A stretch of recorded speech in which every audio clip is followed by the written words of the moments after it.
Lions club Mangaluru Mangaladevi ವತಿಯಿಂದ ಆಸಕ್ತರಿಗೆ ಗಾಲಿಕುಚ್ಚಿ ವಿತರಣೆ ಕಾರ್ಯಕ್ರಮವು ಮಲ್ಲಿಕಟ್ಟಿಯ ಲಯನ್ಸ್ ಕ್ಲಬ್ನಲ್ಲಿ ನಡೆಯಿತು. ಕಾರ್ಯಕ್ರಮದಲ್ಲಿ ಮುಖ್ಯ ಅತಿಥಿಯಾಗಿ ಆಗಮಿಸಿದ ಲಯನ್ ಗೀತಾ ಆರ್ ರಾವ್ ಅವರು ಆಸಕ್ತರಿಗೆ ಗಾಲಿಕುಚ್ಚಿ ವಿತರಿಸಿದರು.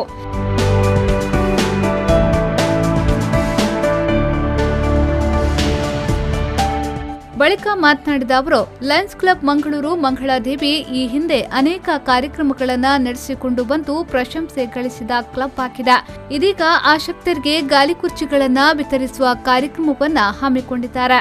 ಸಮಾಜದಲ್ಲಿರುವ ಬಡವರ್ಗಕ್ಕೆ ಸಹಾಯ ಮಾಡುವ ಮೂಲಕ ಸಮಾಜಕ್ಕೆ ಕೊಡುಗೆಯನ್ನ ನೀಡುತ್ತಾ ಬಂದಿದ್ದಾರೆ ಎಂದು ಹೇಳಿದರು.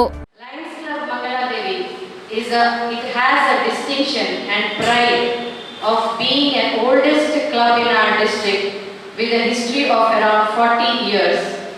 Lions Club Mangaladevi, it has a history of 40 years and also an upbeat number of service projects for its credit. Lions Club Mangaladevi, I think it has always been in the forefront for all the social, cultural and other activities which upholds the ethics and ideals of Lionism. We all know that Lions Club Mangaladevi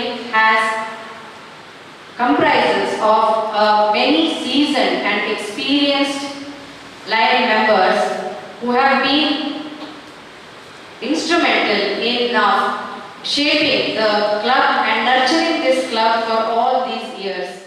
ಈ ಸಂದರ್ಭ Lions club Mangaluru ಮಂಗಳಾದೇವಿಯ ಅಧ್ಯಕ್ಷರಾದ lion Chandrahas Kadri ಅವರು ಮಾತನಾಡಿ, ಅಂಗವಿಕಲರು, ವೃದ್ಧರು, ಆಸಕ್ತರಿಗೆ ಗಾಲಿಕುರ್ಚಿಯ ಅವಶ್ಯಕತೆ ಇರುವ ಬಗ್ಗೆ ವಿನಂತಿಸಿದ್ರು. ಇಂದು ಗಾಲಿಕುರ್ಚಿಯನ್ನ ವಿತರಿಸುವ ಕಾರ್ಯಕ್ರಮವನ್ನ ಹಮ್ಮಿಕೊಂಡಿದ್ದೇವೆ ಎಂದು ಹೇಳಿದ್ರು. ಮಾಡುವಂತಹ ವ್ಯಕ್ತಿ ನಿನ್ನೆಯಿಂದ ಇರಲಿಲ್ಲ, because of his own personal problem. ಅದನ್ನು ನಾವು ಮುಂದಿನ ದಿನಗಳಿಗೆ ಕೂಡ ಮಾಡಲಿಕ್ಕಿದ್ದೇವೆ. ಅದೇ ರೀತಿ ಮಂಗಳೂರು ಮಾರುಕಟ್ಟೆಯಲ್ಲಿರುವ ಮೀನು ಮಾರಾಟಗಾರರಿಗೆ ಮಾಸ್ಕ್ಗಳನ್ನು ಕೊಡುವ ಕಾರ್ಯಕ್ರಮ, ಇನ್ನು 2-3 ಮುಖ ಕವಚಗಳನ್ನು ಕೊಡುವ ನಾವು ಮಾಡಿಕೊಂಡಿದ್ದೇವೆ.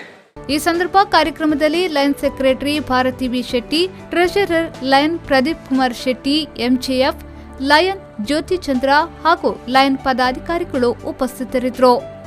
ಶರಸಾದ್ಯಾನ್, ವಿ4 ನ್ಯೂಸ್ 24/7 ಮಂಗಳೂರು.